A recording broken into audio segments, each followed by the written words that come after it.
I'm going to take some brake clean and clean all this off and make it dry. Although if we use a rag first to get up all the puddles, I can use less brake clean. Okay.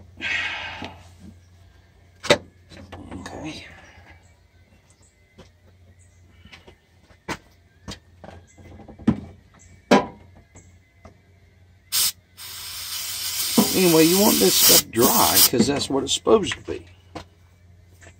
Alright, and we're going to make sure it's all dry so that when we finally get around to starting it and checking it for leaks, the leak will become very, very apparent right now. And I'm simply feeling confident that that hard O-ring and our application of the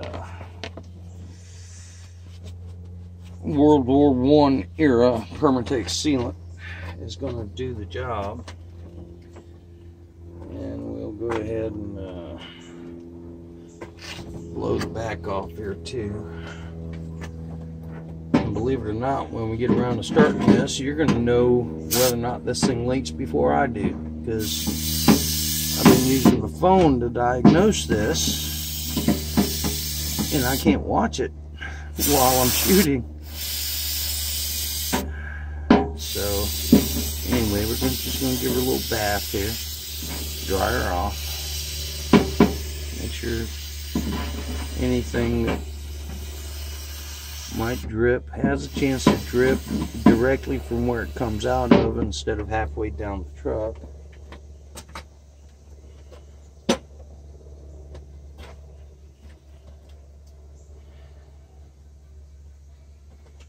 And towards that end, we're just right here and right now, before we even put the pulley on, we're gonna see how much. Oh, you know what? I got ATF all day. I got plenty of steering fluid. Alright, never mind. But this is specifically steering fluid, so we'll use it first. We're going to go ahead and fill her up.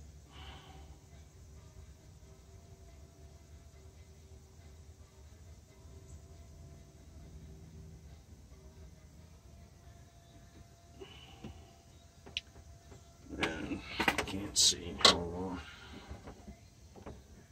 This is a nifty little flashlight I found. I may have to do a product review on it. I don't know.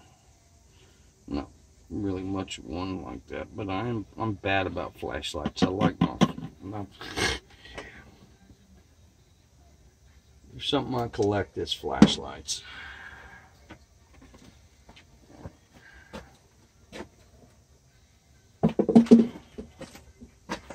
Okay, so now the system is closed. The system has fluid in it.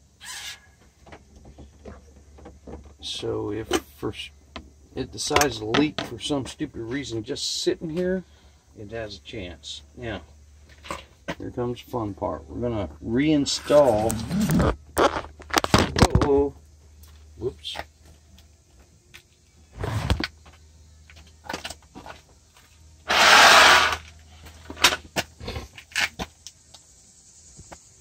Y'all got to see us remove the pulley, and now you're going to get to see us reinstall the pulley.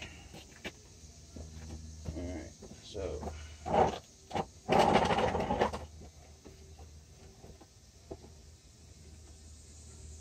okay. So the kit I referenced earlier in the video has this tool. Okay, this tool screws into the pump shaft like so. And then we will end up putting a wrench on this guy right here, and that will press the pulley back on. Okay, so to begin with, let's see what we're dealing with here. I see these nuts on here. It's something I expect I put on as a spacer. I don't know why. But everything looks happy. Let's make sure everything is properly lubed.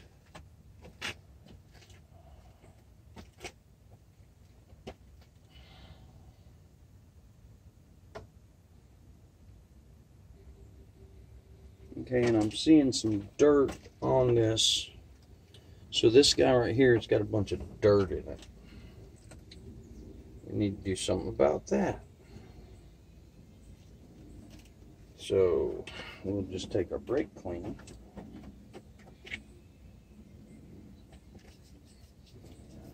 You're not happy. Where's the brake clean?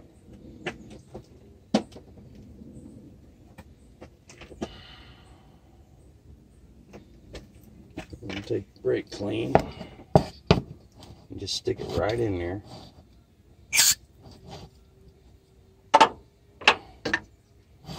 Just clean that out real quick. Alright.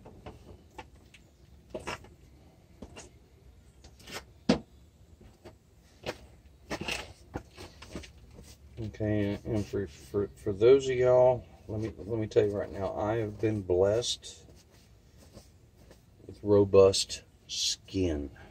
Okay? If you've never played with automotive chemicals, I highly recommend that you wear some kind of glove. Okay? Because I do know some folks who their genetics simply do not coincide with taking a bath and brake clean. Alright, I've been bathed in gasoline at the racetrack, and save for it burning, my skin did not come off. Alright, I've had friends do the same thing at the racetrack, and they have shedded layers of skin right there in front of me. So just be careful. Alright.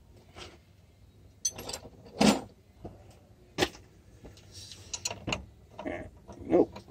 What is that? That's a half. Where's my 9? Okay. 9/16. Okay.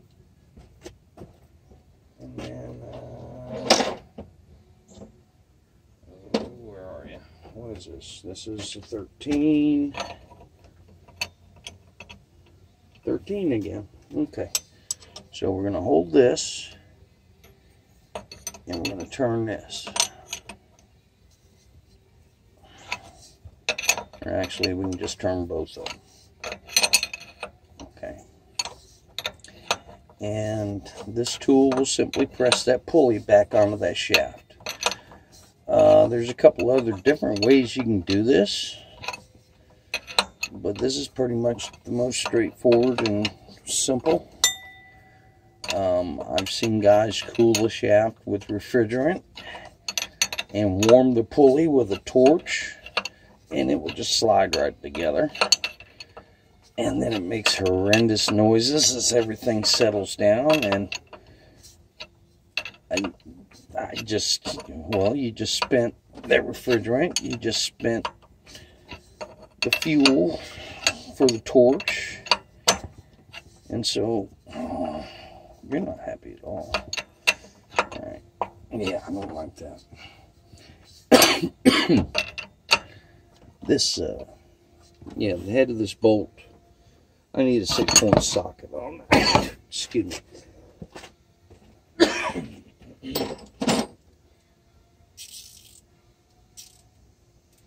Mm-hmm.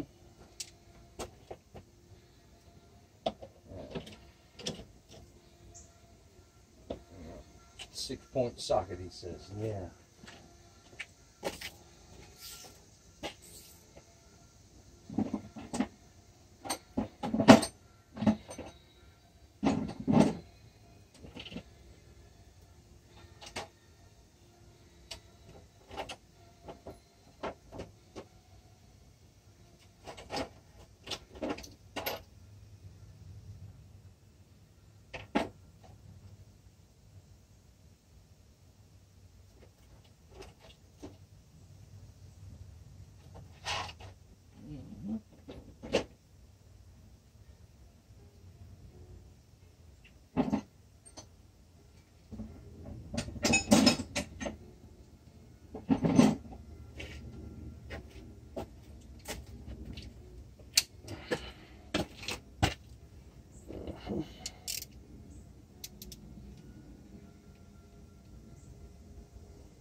6-point socket better.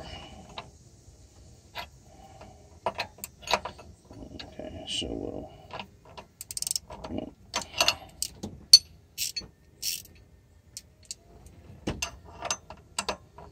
it's better, but here, tell you what we can do. Put this here. Okay. Now, here. We're actually loading the. Wait a minute, what am I doing here? I'm just going the right way.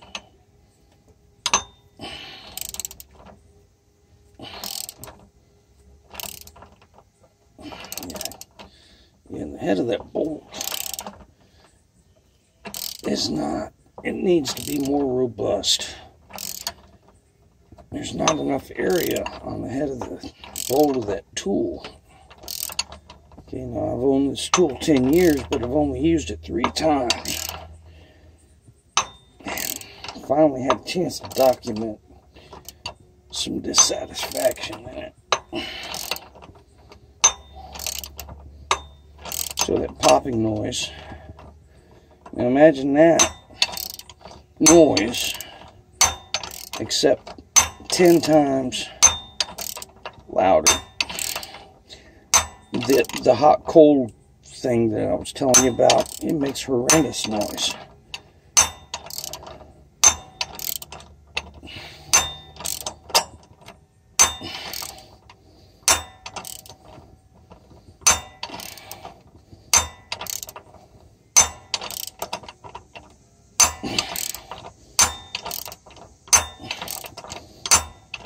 Okay, eventually it's going to stop right there.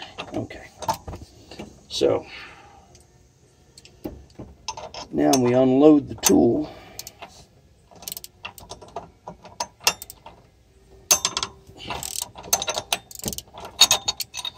Okay.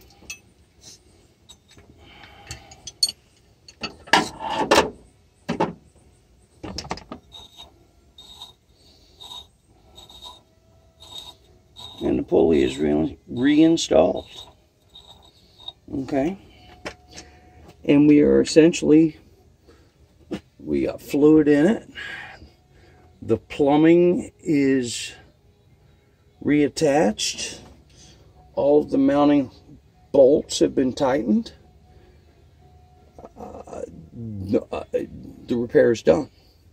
It's a simple fact of now reinstalling all the parts we had to get to go through to get to the pump.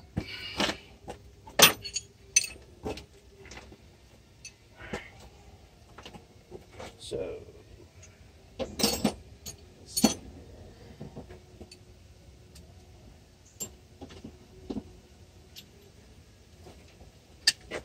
got to put the belt back on.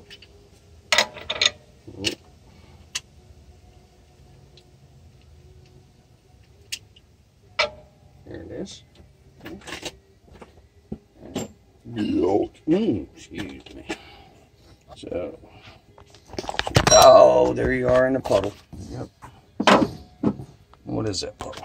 The puddle's probably brake clean. There it is. Get you all about like that. Okay, so we got to get the belt back on, and fortunately I didn't take it all the way off. So we got to get it routed close. Get it routed close. Now, little trick.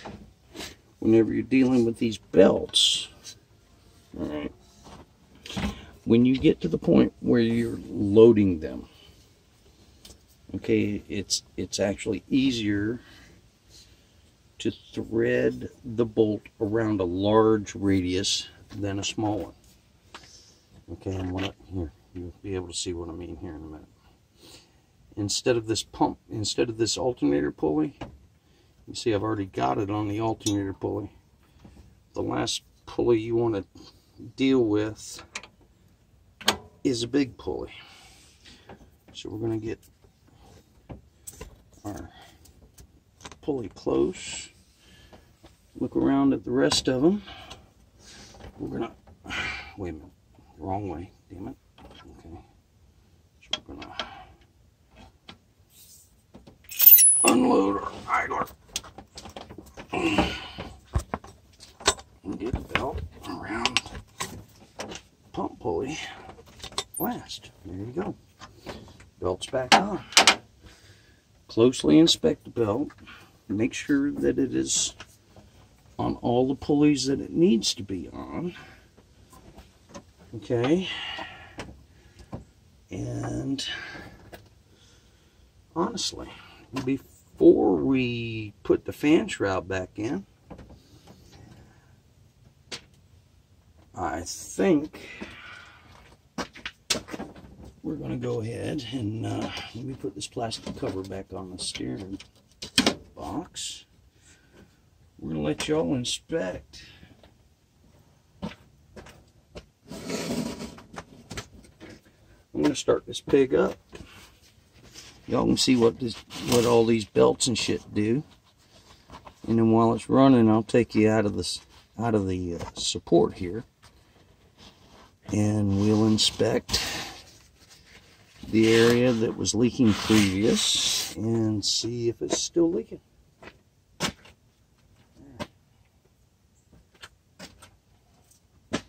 So here we go.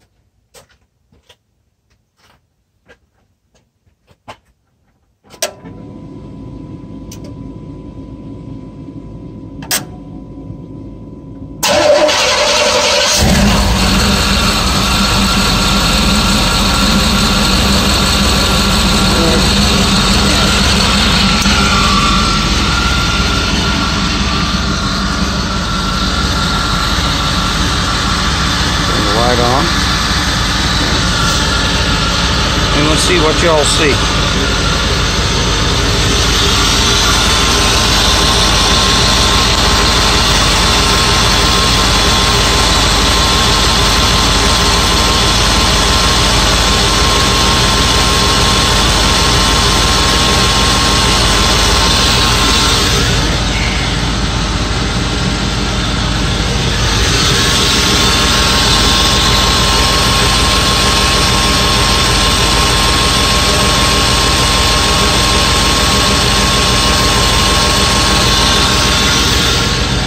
Okay, I didn't see nothing dripping towards the ground.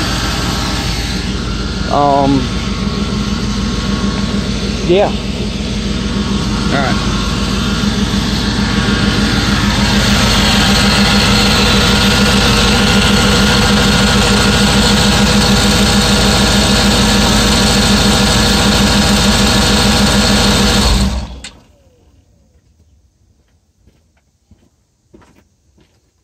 I'm going to say that's a good repair.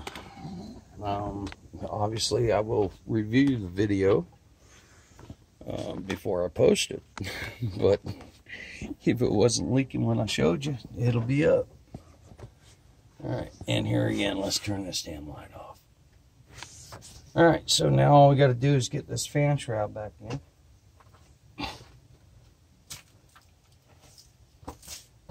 Here again, our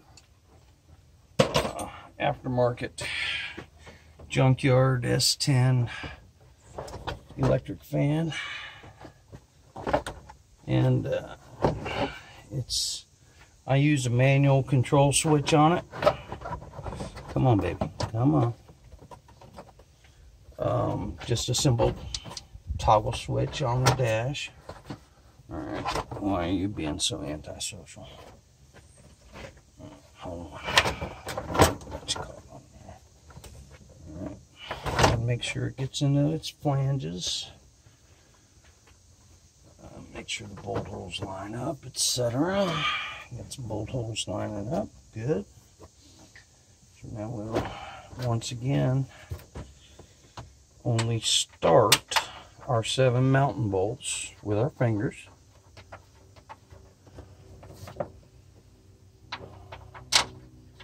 So you got 3 across the top that hold it to the radiator brace, or what do you want to call that? Big old body panel that makes the front of the truck. And you always want to spin these things in as far as you can with your fingers first to make sure that all the threads are square and not cross-threaded. Okay, cross-threaded bolts and nuts. Okay, not only are they a total pain in the ass, but they are also a thorough indication of mechanical stupidity. Okay, that's all I'm going to say. It's real simple to make sure that bolt is going in the hole right. Okay, it is also real simple to just force it in with a power tool. Okay, but when you go to disassemble it, guess what? And the thing is people that use power tools without checking and making sure they're straight are fairly sure they're not going to be the poor dumb bastard that has to disassemble it. Well, guess what? I own this. And I got better things to do with my time than deal with cross-threaded bolts. Alright. Alright, so that's 7 of them started with our fingers. Very good. There's a little tweety. Go. Socket. Socket.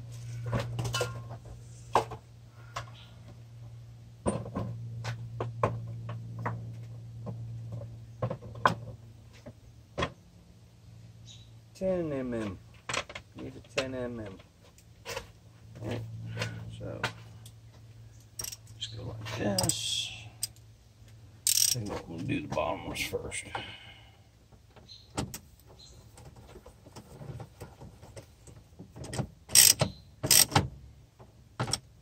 And this is just plastic.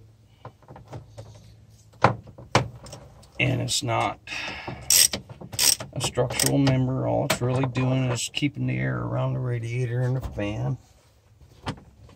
So these bolts do not have to be very tight.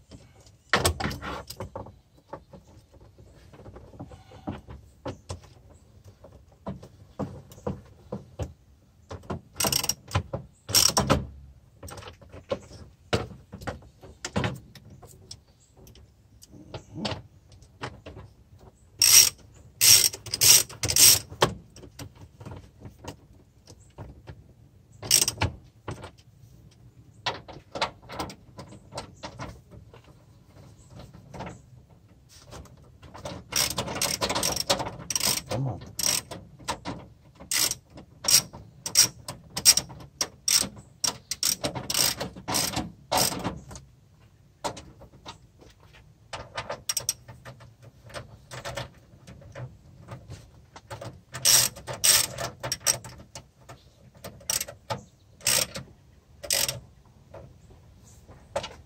All right. So at the very minimum, okay, I didn't show you how to rebuild a steering pump, but I did show you how to R&R one. That's remove and replace. Wow, that's a big jet. Challenger 604, hello.